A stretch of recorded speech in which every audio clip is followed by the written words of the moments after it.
ಕರ್ನಾಟಕ ರಾಜ್ಯದ ಸರ್ಕಾರಿ ಹುದ್ದೆಗಳ ಆಕಾಂಕ್ಷಿಗಳಿಗೆ ಒಂದು ಬೃಹತ್ ಸಿಹಿ ಸುದ್ದಿಯನ್ನು ಇತ್ತೀಚೆಗಷ್ಟೇ ಕರ್ನಾಟಕ ಸರ್ಕಾರ ಅದರಲ್ಲೂ ಗೃಹ ಇಲಾಖೆ ನೀಡಿತ್ತು. ಇವಾಗ ಲೇಟೆಸ್ಟ್ ಮಾಹಿತಿ ಏನಪ್ಪ ಅಂತಂದರೆ, ನಮ್ಮ ಗುರುಕುಲ ಯೂಟ್ಯೂಬ್ ಚಾನಲ್ನಲ್ಲಿ ಪ್ರಸ್ತಾವನೆ ಹಂತದಲ್ಲಿ ಇರುವಂತಹ ಸರ್ಕಾರಿ ಹುದ್ದೆಗಳು ಯಾವ್ಯಾವು, ಇನ್ನು ರೋಸ್ಟರ್ ಹಂತದಲ್ಲಿ ಇರುವಂತಹ ಹುದ್ದೆಗಳು ಯಾವ್ಯಾವು, ಅಂದರೆ ಜಾತಿವಾರು ವರ್ಗವಾರು ಹುದ್ದೆಗಳನ್ನು ವಿಂಗಡಣೆ ಮಾಡಲಿಕ್ಕೆ ಹೋಗಿರುವಂತಹ ಹುದ್ದೆಗಳ ಮಾಹಿತಿ, ಹಾಗೆಯೇ ಇನ್ನೂ ರೋಸ್ಟರ್ ಆಗದೆ ಯಾವ್ಯಾವ ಇಲಾಖೆಗಳಲ್ಲಿ ವಿಳಂಬ ಆಗ್ತಿದೆ ನೇಮಕಾತಿ ಅಂತೇಳಿ, ಇಂತಹ ಎಲ್ಲ ಮಾಹಿತಿಗಳನ್ನು ಅಂದರೆ ಮುಂಬರುವ ಹಾಗೆಯೇ ಮುಂದೆ ಕರ್ನಾಟಕ ಸರ್ಕಾರ ನೇಮಕಾತಿ ಮಾಡುವಂತಹ ಕಂಪ್ಲೀಟ್ ಸರ್ಕಾರಿ ಹುದ್ದೆಗಳ ನೇರ ನೇಮಕಾತಿ ಹುದ್ದೆಗಳ ಮಾಹಿತಿಯನ್ನು ಇಂದಿನ ವಿಡಿಯೋದಲ್ಲಿ ನಾವು ನಿಮಗೆ ತಿಳಿಸ್ಕೊಡ್ತಾ ಇದ್ದೀವಿ. ಸೊ ಈ ಎಲ್ಲ ಮಾಹಿತಿ ನಿಮ್ಮ ತಯಾರಿ ಅನುಕೂಲಕ್ಕೆ, ಅಂದರೆ ಸ್ಪರ್ಧಾತ್ಮಕ ಪರೀಕ್ಷೆಗೆ ಯಾರೆಲ್ಲ ಓದ್ತಿದ್ರೋ ಅವ್ರಿಗೆ ಅನುಕೂಲವಾಗಲಿ ಅಂತ ಹೇಳಿ ಈ ಒಂದು ಹುದ್ದೆಗಳ ಮಾಹಿತಿಯನ್ನು, ಹುದ್ದೆಗಳು ಯಾವ್ಯಾವ ಹಂತದಲ್ಲಿ ಇದ್ದಾವೆ ಅಂತೇಳಿ ಈ ಮಾಹಿತಿಯನ್ನು ತಿಳಿಸ್ಕೊಡ್ತಾ ಇದ್ದೀವಿ. ಸೊ ಯಾವುದಾದ್ರೂ ಮಿಸ್ ಆಗಿದರೆ ನೀವು ಸಹ ಕಮೆಂಟ್ ಮಾಡಿ ಬೇಕಾದರೆ ತಿಳಿಸಿ. ಸೊ ನಾನಂತೂ ಇಷ್ಟು ಹುದ್ದೆಗಳ ಬಗ್ಗೆ ಮಾಹಿತಿನ ಕಲೆ ಹಾಕಿ ನಿಮಗೋಸ್ಕರ ಸ್ಪರ್ಧಾರ್ಥಿಗಳಿಗೆ ಸರ್ಕಾರಿ ಹುದ್ದೆಗಳನ್ನೇ ತಗೋಬೇಕು ಅಂತೇಳಿ ಯಾರು ಓದ್ತಾ ಕೊಳ್ತಿದ್ದೀರೋ ಅವರ ಒಂದು ಮಾಹಿತಿಗಾಗಿ ಈ ಒಂದು ವಿಡಿಯೋನ ಮಾಡ್ತಾ ಇದ್ದೇನೆ. ಸೊ ಮೊದಲಿಗೆ ಕರ್ನಾಟಕ ಸರ್ಕಾರಿ ಶಾಲೆಗಳಲ್ಲಿ 2,500 IT ಶಿಕ್ಷಕರನ್ನ ನೇಮಕಾತಿ ಮಾಡಿಕೊಳ್ಳಿಕ್ಕೆ ಶಾಲಾ ಶಿಕ್ಷಣ ಇಲಾಖೆ ನಿರ್ಧಾರವನ್ನ ಮಾಡಿದೆ. ಅಂದರೆ 1ನೇ ತರಗತಿಯಿಂದಲೇ ಮಕ್ಕಳಿಗೆ ಕಂಪ್ಯೂಟರ್ ಶಿಕ್ಷಣ ನೀಡಬೇಕು ಅಂತೇಳಿ ಶಾಲಾ ಶಿಕ್ಷಣ ಇಲಾಖೆ ನಿರ್ಧಾರ ಮಾಡಿದೆ. ಸೊ ಪ್ರಸಕ್ತ ವರ್ಷದಿಂದ KPS ಶಾಲೆಗಳಲ್ಲಿ ಶಿಕ್ಷಣವನ್ನು ಆರಂಭಿಸಲಿದ್ದು, ಈ ಒಂದು IT ಶಿಕ್ಷಕರನ್ನ, ಇನ್ಫಾರ್ಮೇಷನ್ ಟೆಕ್ನಾಲಜಿ ಮಾಹಿತಿ ತಂತ್ರಜ್ಞಾನ ಶಿಕ್ಷಕರನ್ನಾಗಿ ನೇಮಕಾತಿ ಮಾಡಿಕೊಂಡು ಡಿಪ್ಲೊಮೊ ಇನ್ ಇಂಜಿನಿಯರಿಂಗ್ ಅಥವಾ BE ಪದವಿ ಪಡೆದವರನ್ನ IT ಶಿಕ್ಷಕರಾಗಿ ನೇಮಕಾತಿ ಮಾಡ್ಕೊಳ್ಳಿಕ್ಕೆ ನಿರ್ಧಾರ ಮಾಡಿರುವಂಥದ್ದು.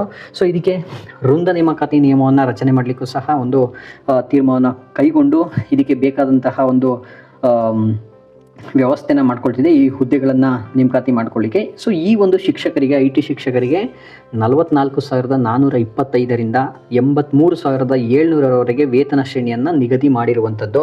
ಸೊ ಮುಂದಿನ ದಿನಗಳಲ್ಲಿ KPS ಹೊರತುಪಡಿಸಿ ಇತರೆ ಶಾಲೆಗಳಿಗೂ ಬೇಕು ಅಂತ ಹೇಳಿದ್ರೆ ಅಗತ್ಯವಿದ್ದಲ್ಲಿ ನಾವು ನೇಮಕಾತಿ ಮಾಡ್ಕೊಳ್ತೀವಿ ಅಂತೇಳಿ ಶಾಲಾ ಶಿಕ್ಷಣ ಇಲಾಖೆ ಒಂದು ತೀರ್ಮಾನವನ್ನು ಮಾಡಿರುವಂಥದ್ದು. ಆದರೆ ಈ ಹುದ್ದೆಗಳನ್ನ ತಕ್ಷಣಕ್ಕೆ, ಅಂದರೆ ಪ್ರಸಕ್ತ ಶಾಲೆಯಿಂದಲೇ ಅಂತ ಹೇಳಿದ್ದಾರೆ. ಸೊ ಆದರೆ ಎಷ್ಟರ ಮಟ್ಟಿಗೆ ಒಂದು ಯಶಸ್ವಿ ಆಗುತ್ತೆ ಅನ್ನೋದನ್ನ ಕಾದು ನೋಡಬೇಕು. ಯಾಕಂತ ಹೇಳಿದ್ರೆ ಆಲ್ರೆಡಿ June 1ರಿಂದ ಸರ್ಕಾರಿ ಶಾಲೆಗಳು ಆರಂಭವಾಗಿವೆ. ಸೊ ಯಾವಾಗಲಿಂದ ಆರಂಭ ಮಾಡ್ತಾರೆ ನೋಡಬೇಕಾಗಿದೆ. ನೆಕ್ಸ್ಟ್ ಪೊಲೀಸ್ ಇಲಾಖೆ PC ಅಧಿಸೂಚನೆ 3,991 ಹುದ್ದೆಗಳಿಗೆ ಈಗ ಆಲ್ರೆಡಿ ನೇಮಕಾತಿ ಅಧಿಸೂಚನೆ ಅಧಿಕೃತವಾಗಿ ಪ್ರಕಟಗೊಂಡಿದೆ. KA ಮೂಲಕ ಒಂದು ಅರ್ಜಿನ ಸ್ವೀಕಾರ ಮಾಡಲಾಗ್ತಿದೆ. ಈ ಹುದ್ದೆಗಳ ಬಗ್ಗೆ ಕಂಪ್ಲೀಟ್ ಡೀಟೇಲ್ಸ್ನ ನಾನು ಸಪ್ರೇಟ್ ವಿಡಿಯೋದಲ್ಲಿ ಈಗ ಆಲ್ರೆಡಿ ವಿಡಿಯೋ ಮಾಡಿ ಪಬ್ಲಿಷ್ ಮಾಡಿದ್ದೀನಿ. ಅದನ್ನು ಬೇಕಾದ್ರೆ ನಮ್ಮ ಗುರುಕುಲ ಚಾನಲ್ನಲ್ಲಿ ನೀವು ನೋಡ್ಬೋದು. ನೆಕ್ಸ್ಟು ಪ್ರಾಥಮಿಕ ಶಾಲಾ ಶಿಕ್ಷಕರ ನೇಮಕಾತಿ ಯಾವ ಹಂತದಲ್ಲಿದೆ? ಆರ್ಥಿಕ ಇಲಾಖೆ ಅನುಮತಿ ಸಿಕ್ಕಿದೆ. ರೋಸ್ಟರ್ ವಿಳಂಬ ಮಾಡ್ತಾ ಇದ್ದಾರೆ, ಅಂದರೆ ವರ್ಗವಾರು ಮೀಸಲಾತಿ ನೀಡಲಿಕ್ಕೆ ರೋಸ್ಟರ್ ವಿಳಂಬ ಮಾಡ್ತಿದ್ದಾರೆ. ಇನ್ನು ಸರ್ಕಾರಿ ಸಾರಿಗೆ ಇಲಾಖೆಯಲ್ಲಿ ನೇಮಕಾತಿ ಗ್ರೂಪ್ C ದರ್ಜೆ ವಿವಿಧ ಹುದ್ದೆಗಳಿಗೆ ಒಂದು ಆರ್ಥಿಕ ಇಲಾಖೆ ಅನುಮತಿಯನ್ನು ನೀಡಿರುವಂಥದ್ದು. ಸೊ ನೆಕ್ಸ್ಟು ಮೊರಾರ್ಜಿ ದೇಸಾಯಿ ವಸತಿ ಶಾಲೆಯಲ್ಲಿ ಬೋಧಕ ಹಾಗೂ ಬೋಧಕೇತರ ಹುದ್ದೆಗಳ ನೇಮಕಾತಿ.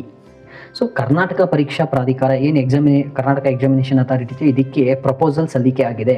ಇಂತಿಷ್ಟು ಹುದ್ದೆಗಳನ್ನು ನೇಮಕಾತಿ ಮಾಡ್ಕೊಡ್ಬೇಕು ನಮ್ಮ ಮೊರಾರ್ಜಿ ದೇಸಾಯಿ ವಸತಿ ಶಾಲೆಗಳಿಗೆ ಅಂತೇಳಿ. ಸೊ ಅಧಿಸೂಚನೆ ಬಿಡುಗಡೆ ಆಗಿಲ್ಲ. PU ಕಾಲೇಜುಗಳ ಉಪನ್ಯಾಸಕರ ನೇಮಕಾತಿ ಆರ್ಥಿಕ ಇಲಾಖೆ ಅನುಮತಿ ಸಿಕ್ಕಿದೆ.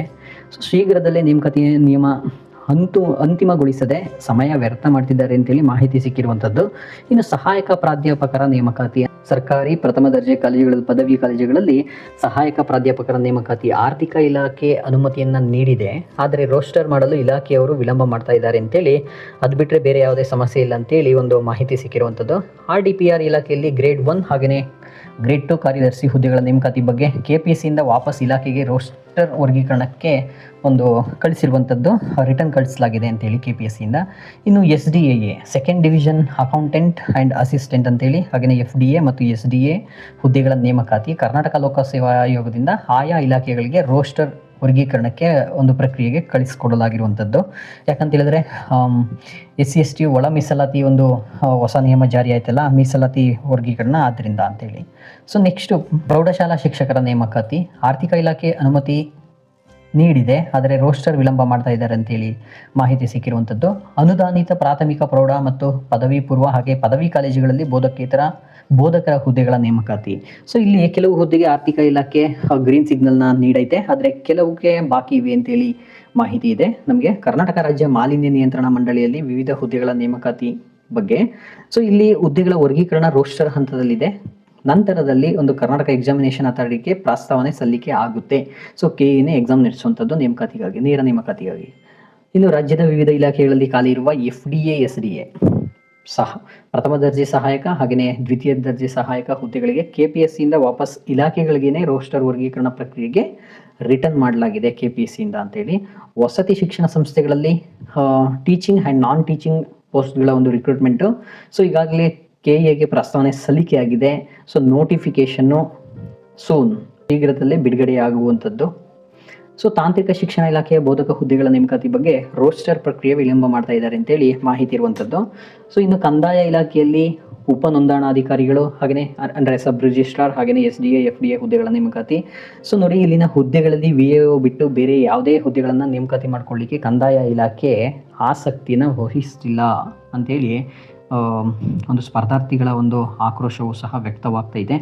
ಸೊ ಅಲ್ಲಿ ನಡೀತಿರೋದು ಸಹ ಹಾಗೇನೆ. ಇನ್ನು ಅಬಕಾರಿ ಇಲಾಖೆ ನೇಮಕಾತಿ ಕೆಲವು ಹುದ್ದೆಗಳಿಗೆ ಆರ್ಥಿಕ ಇಲಾಖೆ ಅನುಮತಿ ದೊರೆತಿದೆ, ಆದರೆ ಇಲಾಖೆ ರೋಸ್ಟರ್ ಪ್ರಕ್ರಿಯೆ ವಿಳಂಬ ಆಗ್ತಿದೆ. ಕಾದು ನೋಡಬೇಕು ಯಾವಾಗ ಫೈನಲ್ ಆಗುತ್ತೆ ಅಂತೇಳಿ. ಇನ್ನು ಕಂದಾಯ ಇಲಾಖೆಯಲ್ಲಿ ಮೊದಲೇ ಹೇಳ್ದಂಗೆ ಮತ್ತೆ 500 ಗ್ರಾಮ ಲೆಕ್ಕ ಹುದ್ದೆಗಳನ್ನು ನೇಮಕಾತಿ ಮಾಡ್ಕೊಳ್ಳಿಕ್ಕೆ ಆರ್ಥಿಕ ಇಲಾಖೆ ಅನುಮತಿನ ನೀಡಿದೆ. ಸೊ ಬೇರೆ ಹುದ್ದೆಗಳನ್ನ ಹೋಲ್ಡ್ ಮಾಡಿ VAO ಹುದ್ದೆಗಳನ್ನ ಮಾತ್ರ ನೇಮಕಾತಿ ಮಾಡ್ಕೊಳ್ಳಾಗ್ತದೆ. ರೋಸ್ಟರ್ ಹಂತದಲ್ಲಿದೆ. ಇದು KEಗೆ ಪ್ರಸ್ತಾವನೆ ಸಲ್ಲಿಕೆ ಆಗುತ್ತೆ ಹುದ್ದೆಗಳನ್ನು ನೇಮಕಾತಿ ಮಾಡ್ಕೊಳ್ಳಿಕ್ಕೆ ಶೀಘ್ರದಲ್ಲೇ. ಇನ್ನು ಸಮಾಜ ಕಲ್ಯಾಣ ಇಲಾಖೆ ಕೆಲವು ಹುದ್ದೆಗಳ ನೇಮಕಾತಿ.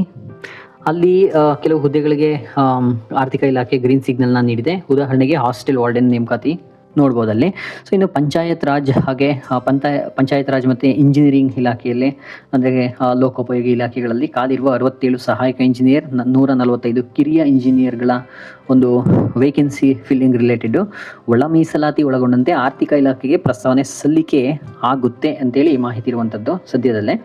ಇನ್ನು ಕರ್ನಾಟಕ ಅಡ್ಮಿನಿಸ್ಟ್ರೇಟಿವ್ ಸರ್ವಿಸಸ್ಗೆ ಗೆಜೆಟೆಡ್ ಪ್ರೊಫೆಷನರಿ ಹುದ್ದೆಗಳಿಗೆ 120+ ಹುದ್ದೆಗಳಿಗೆ ಆರ್ಥಿಕ ಇಲಾಖೆ ಅನುಮತಿಯನ್ನು ನೀಡಿದೆ. DPAR ಅಲ್ಲಿದೆ ಅದು. ಇನ್ನು ಬೇರೆ ಇಲಾಖೆಯ ವಿವಿಧ ಹುದ್ದೆಗಳ ಪ್ರಸ್ತಾವನೆ ಸಲ್ಲಿಕೆ ಬಾಕಿ ಇರುವಂಥದ್ದು. ಇದಿಷ್ಟು ಕರ್ನಾಟಕ ಸರ್ಕಾರಿ ಹುದ್ದೆಗಳ ಎಲ್ಲ ನೇಮಕಾತಿ ಮಾಹಿತಿಯಾಗಿದೆ. ಸೊ ಯಾರ್ಯಾರು ಸರ್ಕಾರಿ ಹುದ್ದೆಗಳಿಗೆ ನಾನು ಸೇರ್ಕೋಬೇಕು ಅಂತೇಳಿ ಆಸಕ್ತಿ ವಹಿಸಿ ಓದ್ತಿದ್ದೀರೋ, ಕಠಿಣ ಪರಿಶ್ರಮ ಆಗ್ತಿದ್ದೀರೋ ಅವರೆಲ್ಲ ಈ ಹುದ್ದೆಗಳನ್ನ ಮಾಹಿತಿನ ತಿಳ್ಕೊಂಡು ಸೊ ಮುಂದೆ ನೀವು ಯಾವ ಹುದ್ದೆಗೆ ಆಕಾಂಕ್ಷಿಯಾಗಿದ್ದೀರೋ, ಯಾವ ಹುದ್ದೆಗೆ ಅರ್ಹತೆ ಪಡೆದಿದ್ದೀರೋ ಆ ಹುದ್ದೆಗಳಿಗೆ ತಕ್ಕ ಒಂದು ಪ್ರಯತ್ನನ ಪಡಿ ಅಂತ ಹೇಳ್ತಾ, ಹಾಗೆಯೇ ಯಾವುದಾದ್ರೂ ಇಲಾಖೆದು ಮಾಹಿತಿ ಬಿಟ್ಟೋಗಿದ್ರೆ ನೀವೇ ಕಮೆಂಟ್ ಮಾಡಿಬಿಡಿ. ನಿಮ್ಮಂಥ ಸಾವಿರಾರು ಲಕ್ಷಾಂತರ ಕರ್ನಾಟಕ ರಾಜ್ಯದ ಸರ್ಕಾರಿ ಉದ್ಯೋಗ ಆಕಾಂಕ್ಷಿಗಳಿಗೆ ಒಂದು ಅನುಕೂಲವಾಗಲಿ ಅಂತೇಳಿ ಈ ಒಂದು ವಿಡಿಯೋನ ಇಲ್ಲಿಗೆ ಮುಗಿಸ್ತಾ ಇದ್ದೀನಿ. ಸೊ ನಮಸ್ಕಾರ, ಧನ್ಯವಾದಗಳು, ಬಾಯ್ ಬಾಯ್. ಮತ್ತೆ ಸಿಗೋಣ ಶಿಕ್ಷಣ ಹಾಗೆ ಉದ್ಯೋಗ ಮಾಹಿತಿಯ ನಮ್ಮ ಗುರುಕುಲ ಚಾನಲ್ನಲ್ಲಿ.